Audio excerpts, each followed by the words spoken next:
What's going on? I guess we are live. It's Thursday night. It's Top 5 Baits. Y'all know the deal. We do it every week, man. Appreciate y'all doing it. Drop me a comment as you get in here. Let me know you're here. Good stuff. It is an interesting week. It is a good week to be a fisherman. It is a weird week to be a human being. Things are going crazy.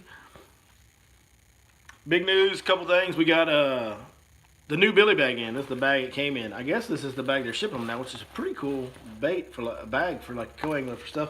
I actually just did a live stream on Facebook as well where we showed all the baits for that. We'll show those here as well.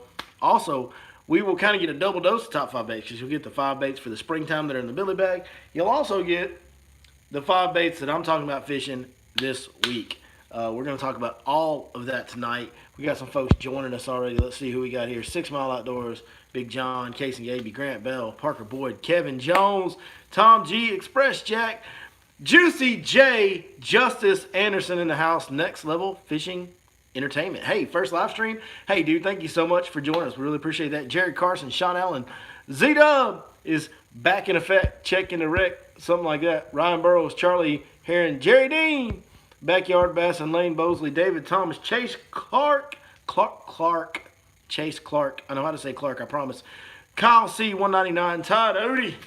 What's up, guys? What is going on? Josh Eyrig. I'm sure there'll be more to join that I will not get to call out by name. I appreciate each and every one of you guys so much for joining us on a beautiful, lovely, springtime, warm evening. We do have some weather coming in tonight, which is kind of normal. Like, seems like every night we have weather coming in here lately. If we have a little bit of feed issues, just bear with me. It is going to be because of the weather that is rolling in. I do this through Wi-Fi. Have another whiskey. This is actually just tea. It's not whiskey. But when I get done here, it might be, I don't know. All right. So we got quite a few of you guys in here. So let's start talking about some baits. Y'all want to do, somebody comment, first comment wins it. Are we doing top 5 baits for the weekend first, or are we doing Billy bag baits first? Which one do y'all want to see first? The first comment gets it. The MLF guys tore them up down there. Oh yeah, the MLF guys wore it out. All right, first 2 answers were Billy bags, so we'll do, and then the next 3 were weekend. Then okay, it's a split 50-50. We'll do the Billy bag real quick. So in this spring edition of the Billy bag, it's a seasonal deal. You can get it at 6centsfishing.com. Go into their bait bags, check out Billy bag. It's about $40 worth of baits. They sell it to you at a discount. When you check out at 6centsfishing.com, punch in the code Your Lake Fork Guide. That'll get you a 10% discount on all orders. That's a win-win. First one's going to be the Movement 80X in Baby Bluegill. Bluegill, you'll see a theme here tonight. This time of year we get to the spring, whether the bass are spawning, whether the brim are spawning, a bluegill is a bass's mortal enemy for the next few months, guys. So we're going to see a lot of bluegill patterns in this. Movement 80X and bluegill. Divine swim bait and bluegill, and I threw in a couple ways to rig it in the bag. You got a pack of 5/0 belly weighted hooks from 6 Cents. You've also got a swim jig and grass mutant, which is my very favorite brim type color on the swim jigs that they make. But a great little brim color swim bait here, kind of a little laminate green and brown with some different color flake in it. That's in there along with the crankbait. Also, when bass are spawning, there's not much better than a 5-inch stick bait. The Clout stick bait is as good or better than any of them. Also got you a hook for rigging that. So you got your EWG hook, your Clout stick bait, your swim jigs, your swim baits, your swim bait hooks, your shallow diving crankbait. It's about to be shad spawn time. And on Lake Fork and in Northeast Texas, that means big, giant gizzard shad are spawning. That means we're going to throw big, giant topwaters. Mag Dog 150. Huge topwaters you guys can see here. This sucker will absolutely catch you a giant. You get on windy, shallow points. Don't be scared to throw this thing around and see how it works out. And yeah, this bag is awesome. There we go. Let's talk about the top 5 baits we're using for this weekend. Now, there's some crazy condition changes going on in Lake Fork this week, guys. The water jumped up night before last. It rained hard overnight into the morning. Yeah, yeah.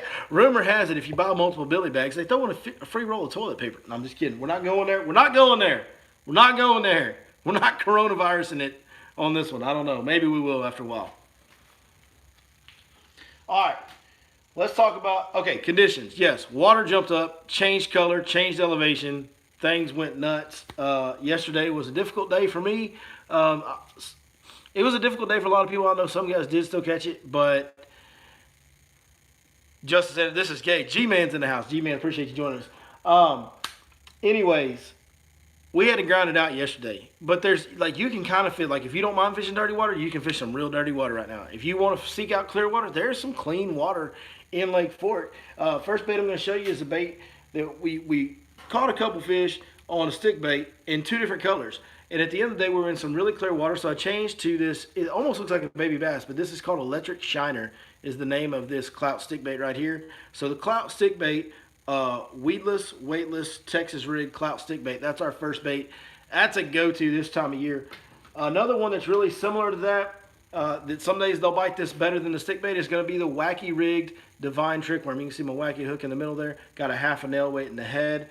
Just natural colors. I will say this. The dirtier the water, the more I'm going to lean towards the stick bait. The cleaner the water, the more I'm going to lean towards the wacky, I can't talk tonight. Wacky Rigged Divine Shaky Head Worm. When I'm throwing that clear water, I'm going to want to have it in a watermelon, some type of a natural type of color. Swim baits. Let's talk about swim baits for a minute.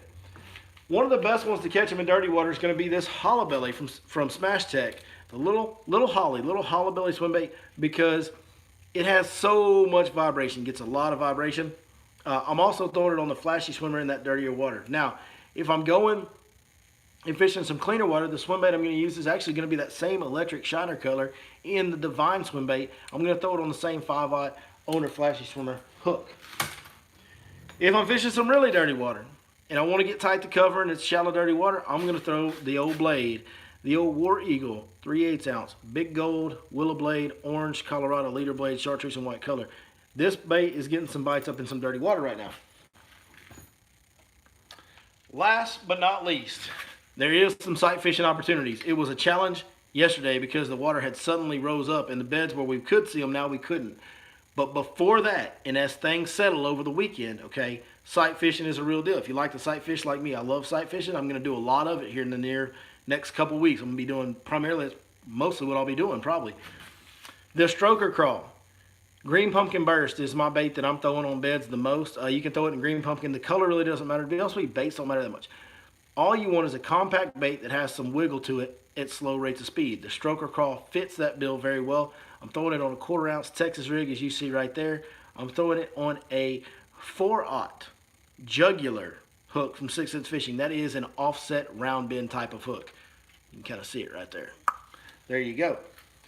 And I'll tell you this, that's 5 baits, but we can keep going. So you can also go out there and throw a frog right now. That Spro Popping Frog is a deal that can get it done right now.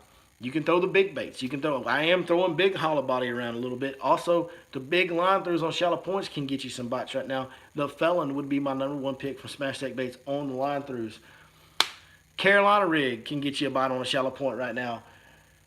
There's beginning to become a lot of different ways to do it. Okay, a lot of different ways to do it. So, we're kind of getting to that time of year where you can pick what you really like to do as long as it involves shallow water fishing, because the majority, make no mistake, with the rising water, the rising water temps, the spawn, the moon cycles, everything, most of the fish in the lake are very, very shallow. Not all, most of the fish. If you watch the MLF tournament, you saw a group of 80 pros and like 2 or 3 of them were fishing off the bank. That tells you something. That's 80 of the best in the world. Very rarely will you see them all throwing right at the bank. You never see that. Almost all the fish in Lake Fork are shallow, like real shallow.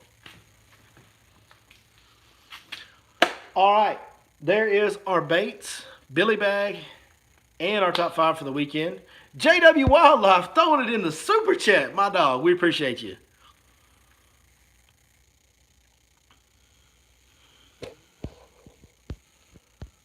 JD Atnick to the house fishing the Lone Star. Caught him a 9-pound on a frog. That's awesome. Timmy Rhodes. No hot pink spinnerbait with convict trailer with tail dyed purple orange flake. No, Timmy Rhodes, we're not throwing that. I wouldn't expect anything less than that suggestion from you, though. I appreciate you chiming in. My old tournament partner.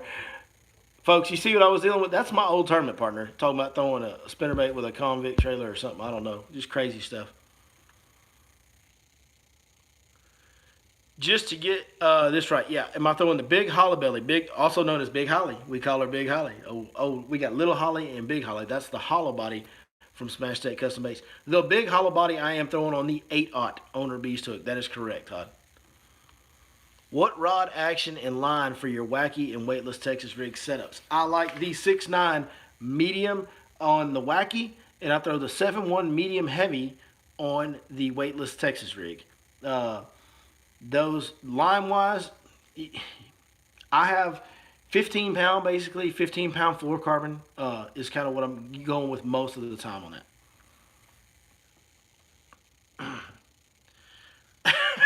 Tim says he may not throw that spinnerbait with a convict trailer. If you don't know, a convict is a huge, huge swim bait. I'm sure I don't see one laying right here. It's probably in my boat. Convict is a huge swim bait. He's talking about putting. It's like a 7-inch, big, huge body. Like the plastic weighs an ounce and a half. He says he would bring that just to hear me ask, "What the hell is that thing?"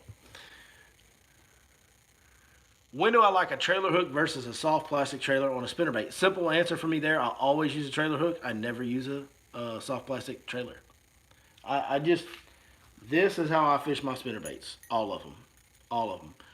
I never try to go with a swim bait trailer or anything like that on a spinnerbait. Just my personal deal. What do I think about the hybrid swim crank? I have some. I haven't really gotten to use them yet. When we get to the shad spawn, I'm going to put them to the test, and I will let you know then. Because when we start seeing some shad spawn, I think that's when that thing's going to really come into play. And as soon as it does, I will let you know the real deal on that deal. All right. Hey, real quick, guys, I went over this on the Facebook one, so if you saw that, I'll be a much shorter and brief on this topic on here. But I do want to say something. With everything that has been going on in the world, all these travel restrictions, we have people come from all over the country and sometimes from different countries to fish Lake Fork this time of year. They book guide trips. Me, myself, I've been very fortunate. I have a great customer base. I also have some off-the-water dollars coming in through all the social media work that I've done. I'm about as safe and secure as any fishing guide can be. So I'm not asking you this for me. But if you are booking a guide trip with another guide, if you need to cancel because of what's going on in the world, we totally understand. We totally get what's going on. That being said, you made a commitment to that guide, and he depends on that. He depends on all those days in the springtime being filled to feed his family. It's an expensive operation to run a guide business, and there is a ton of cancellations going out right now. If you have to cancel, please do everything you can to take care of that fee for that guide date. Just because you didn't get to go on the trip, you're not going on the trip because the guide canceled on you or anything like that. This is an out of control situation. If you choose to stay home because of it, don't punish the guide. If you can give him part of a fee, if you can give him the whole fee, I think that's the thing to do. I understand if you can't. If you can give him part of a fee, give him $100, a couple $100, whatever, to help take care of him. There's a ton of cancellations going around to a point where I'm worried that we might lose some of the best guides in the business around here if we don't reach out and take care of them. So if you made a commitment to that guide to book that day, do everything in your power to take care of him. Listen, if you're going through hard times yourself, if you're getting laid off from work, nobody expects you to try and compensate them that way. But please do what you can to honor your commitment to those guys and take care of them the best way you can. I know I would really appreciate it because some of these guys I'm talking about, they don't even like me very much. They don't even want to talk to me. But I don't want to see them go out of business because they're good people and they're some of the very best in this industry. They don't need to go out of business.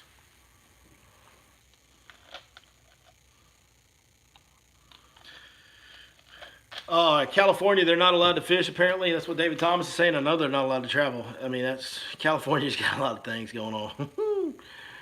Is it time to throw a buzzbait yet? Yeah, I mean, you can throw a buzzbait right now. Absolutely. I haven't personally been throwing a buzzbait very much. I've been fishing some really thick, flooded cover. So I'm probably sticking with a frog more than I should there. But yeah, I mean, a buzzbait, it's definitely time of year to throw all top waters. Anytime the fish start getting in this much water, like you can throw all top waters are in play. Bass Geek says, I'm fishing all dang weekend in Tennessee. I'm fishing every day, period. Like, that's the other deal. None of us guys are closing our business. It's one of the best things you can do. You can still go out, have recreation, have fun, get out of the house in this time where you're getting stuck in the house, and only be around one or two people at a time.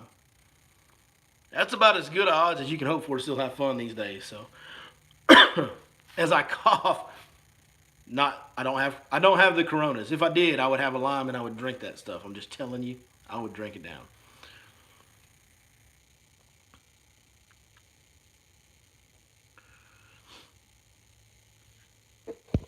Oh, Tony Maynard says, just got here, trying to make the last dollar I can in the oil field for a bit. Thousands of guys losing their jobs right now. Yeah, the oil field is in bad shape, which is a bad deal for the guide business because a lot of our customers come from the oil field of Lake Fork because oil field work is so prevalent in this region that we live in.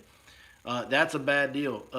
Obviously, we don't expect oil field guys to be like, hey, I'm going to cancel this trip, but I'm still going to pay you. Like, we understand. When you're losing your job, like, we get it. We get it. Nobody expects you to do that. I feel for the oil field, man. It's that they are in a bad way. I mean, everybody in this region that I live in is affected by it because you have a relative, you have friends. One of my best friends, Tim Rose, my old tournament partner, he's in the oil field. He's being affected by. These guys are all getting hammered by this deal. It is a very, very grave situation. Unfortunately, it's not the illness that's going to kill us. It's our reaction to it that's going to hurt us a lot worse. Like the effects of this is going to be felt for quite some time to come, I fear. Not from an illness perspective, but from the effects economically on what's happening. You can't just put the world on pause. It doesn't work that way. Is Fork chocolate milk from all the rain? Absolutely not. We do have some areas that are dirty water. Fortunately, in those areas, the fish are still really shallow, and you can catch them a little bit. But we also have clean water. You can seek out cleaner water down on, especially on the south end of the lake. You can find some really clean water.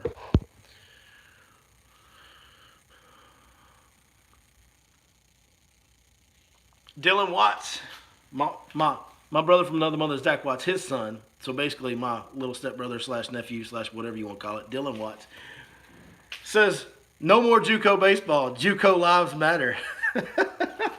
Brother, I hate to break this to you, but JUCO lives actually don't matter that much. I'm just going to tell you. They really don't. They're kind of lower on the totem pole if you want to know the truth. Y'all need to hit that like button. I like this Ryan Burrows guy. This Ryan Burrows guy, that's my guy. Hit that like button. Ryan Burrows, you're the man. Appreciate it.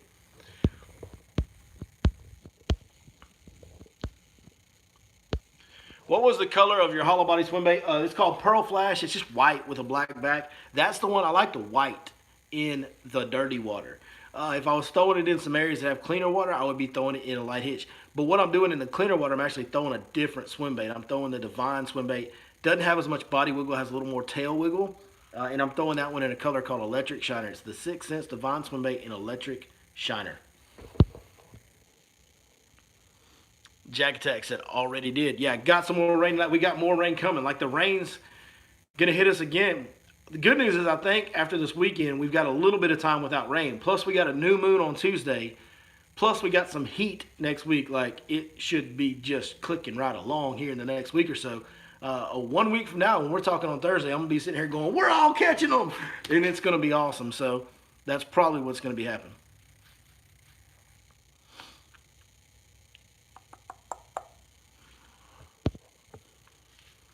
Oh, Lake Fork been producing some hogs lately. Yeah, I mean, that's normal. It's March. Like, Lake Fork, it's really not fishing that exceptional. It's just kind of normal. It's actually, Lake Fork has had, in all honesty, Lake Fork is, and I think a lot of areas have, we've had some, a little bit different weather, just different things. But Lake Fork really hasn't fished good this year. Now, the MLF guys showed up on the best week we've had all year. No doubt about it. They did.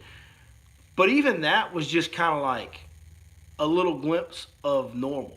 Like, that's just normal Lake Fork. That wasn't like, holy cow, Lake Fork. Holy cow, Lake Fork would have been a lot more giants. Believe it or not, I know, would have been a lot more giants. But, yeah, you think Fork's fishing good now? Just wait. Watch what happens from now until about June 10.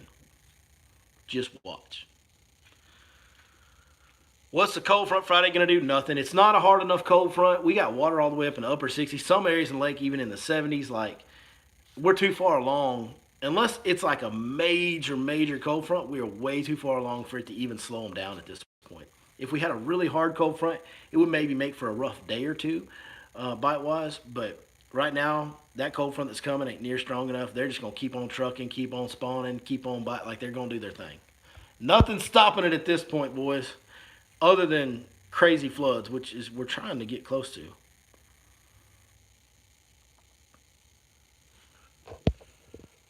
Did I expect the MLF guys to do better on Fork? And Fork, no question. Athens is a great fishery. Athens has some really big bass, no doubt about it.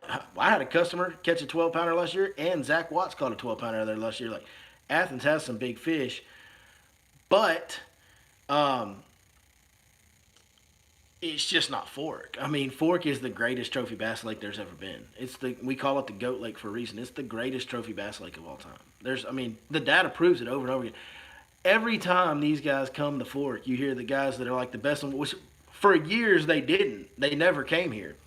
But since 2014 and 15, we had the TTBC. Then last year, the Elite Series came. Like, every time these guys, the best in the world, who fish all the best fisheries across the country, every time they come here, you hear multiple guys go, that's the biggest bass I've ever caught. And these are the best in the world. They fish all the lakes across the country, like all the best lakes.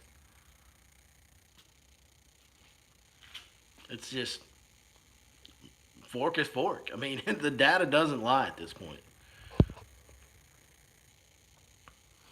What should us tournament boys throw to catch little fish? Those weightless plastics. For me, right now, I think the best bet on those is those weightless plastics. And you could downsize your swim baits too. Like, you could throw like the little 3.3 Divine swim bait on a little 3-aught flashy swimmer. You could do that.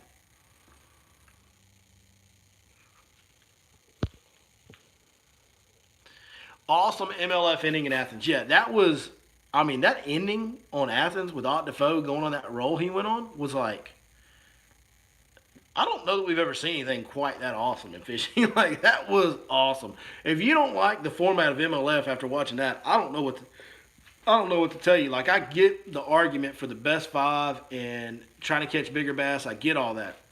But what we just saw on Athens, where Ott Defoe gets on a school of fish and catches a 9-pounder, backed up by a 5-pounder, backed up by a 3, and then a 3, and then a 4, and then a...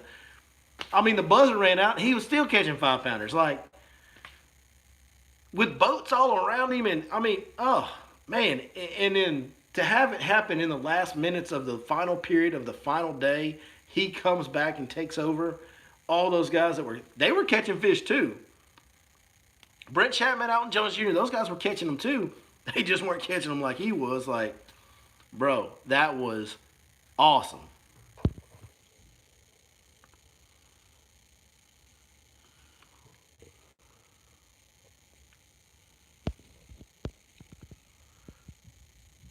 What is the best lures for pre-spawn in Kansas?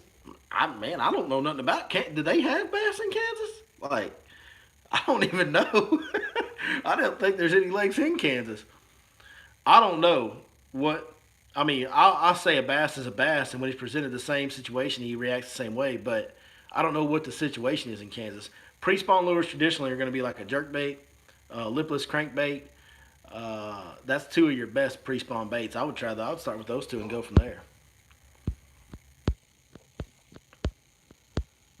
How do fish react to a new moon, if any effect? Yeah, no, they react the same way they do to a full moon, just to a lesser extent. So, for me, from my experience, it seems like fish pull in waves on the full and the new moon. So, about every 2 weeks, you got a new wave of fish pulling in once the spawn gets going. The new moon waves, from my experience, tend to be a little bit smaller. You don't get as many fish pull in, but still, you get some fresh fish on the bank.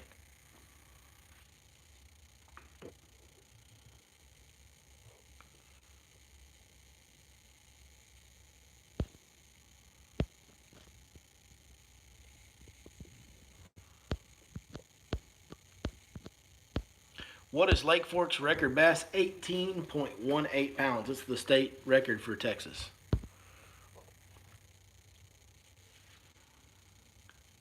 Timmy Rhodes is complaining that he ain't never caught a 12. He's got 5 over 10 and 1 over 11. He's never caught a 12. When is the next new moon? New moon is on Tuesday. That's the new moon. Tuesday night. What part of the lake should I fish on Saturday? So let me tell you something about that. It doesn't. All of it. It doesn't matter. Pick your poison. The spots we have marked on the Fish Life app are scattered all across the lake. These guys that were fishing the MLF tournament were scattered all across the lake. There is fish biting and fish pulling up and spawning all over the entire lake right now. So, I know that doesn't help you. What it should do is give you some confidence that you need to look at something that looks good to your eye, pick something that suits your style, gives you confidence, makes you feel confident about fishing that area, and just go fish. Because there is fish all over the lake right now. Do you think there's any left on main lake shallow points, or are they most moving in? No, there's fish on the main lake shallow points. In fact, those fish that'll be pulling in on Tuesday for that new moon are on those main lake shallow points right now, in my opinion. Also, those fish that are just getting unspotted are about to be back out there on those main lake shallow points. So that's when it'll get really good. When you get that first wave of post mixed in with the next wave of pre, when all those fish are colliding on those main lake shallow points, that's when that deal will really go off. Like, it's been pretty good. It's been okay. There's been some big fish caught on it. Not real consistent. It's fixing to get consistent when you get the pre and the post. And then when you start getting multiple waves using it, it's going to keep getting better like everything else will. Any word on 6 cents frog release late in the year? Like towards the second half of the year. It's going to be a while.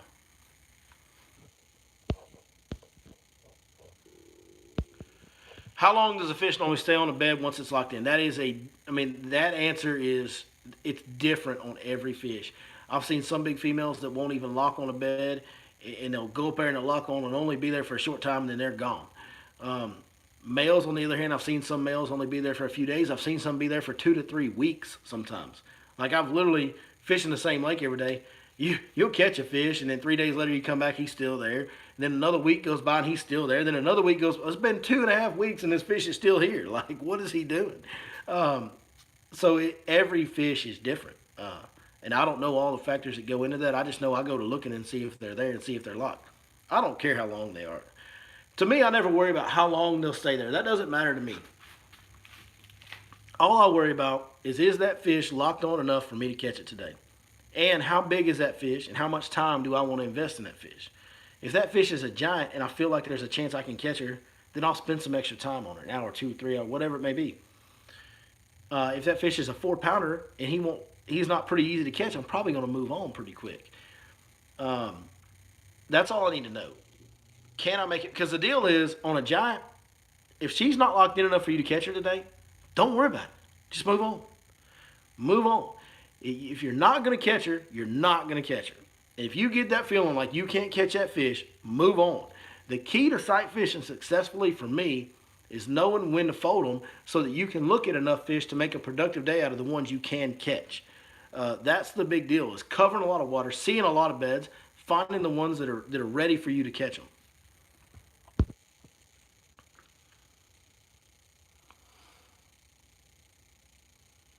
What's the biggest bass I've ever caught? The biggest bass I've ever caught is 10 pounds, 6 ounces. But I don't catch most of the big ones. My customers do catch the majority of the double digits in my boat get caught by my customers. And the biggest one of those was 12 pounds and 13 ounces.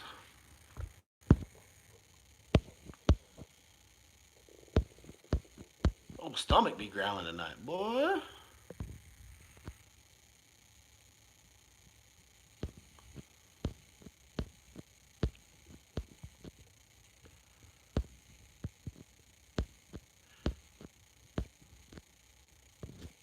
All right.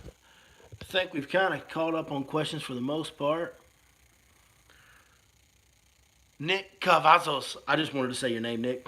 He says he had this one male who was about 3 to 3.5 pounds. He made multiple beds weeks apart and only had big females with him. He cost me a few giants, 8 to 10, nosing them off my base. That's tough.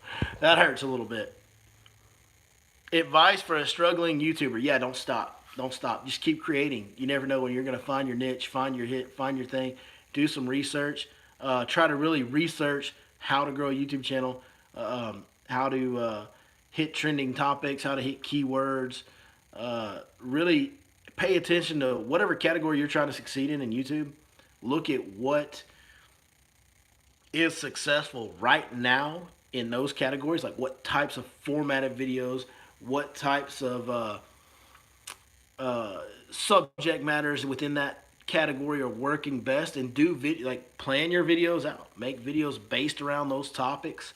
And then the keywords is a big deal. There's ways, and you can educate yourself on this through researching on how. In fact, you can research it right here on YouTube on how to grow your YouTube channel like that. But that's the big deal, is whatever category you're in, find out what content is like. Follow the best in that category. See what's working for them right now as far as their video format, their subject matter, and try to do your version of that. Most importantly, though, be true to yourself and never stop creating content. I'm not a big YouTube channel. I'm a struggling YouTuber. I mean, I'm not making a living off YouTube, but I have been able to use YouTube to grow a very successful business in an industry that I love. So, YouTube can work for you on many levels. You don't have to be making $100,000 in ad revenue a year for YouTube to be very successful for you. YouTube has been a huge role in my life. It's been a very big success for me without making a lot of money from YouTube directly. So, hopefully that helps you, brother. Stay with it. Don't give up.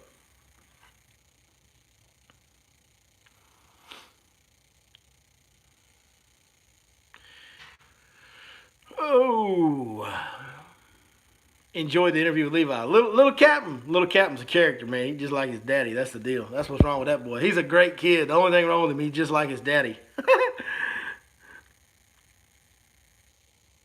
All right, guys, we're gonna wrap it up, man. I see y'all still dropping comments because you guys, like I always say, I don't have the biggest audience. I do have the best. You guys prove it time and time again. You proved it tonight. Thank y'all so much for everything that you guys do for us over here, man. This is a very trying time for a lot of people, especially in my industry, in my business, along with others like the oil and gas business and everything else. There's a lot of things going on, a lot of uncertainty. I can't say thank you enough. It's because of all of you that I have the security that I have in this business, and it means the world. And I'll always try to help you as much as I can. That's my best way I know to pay you back. So thank y'all very much, and we'll see you next time right here on your Lake Fork Guide.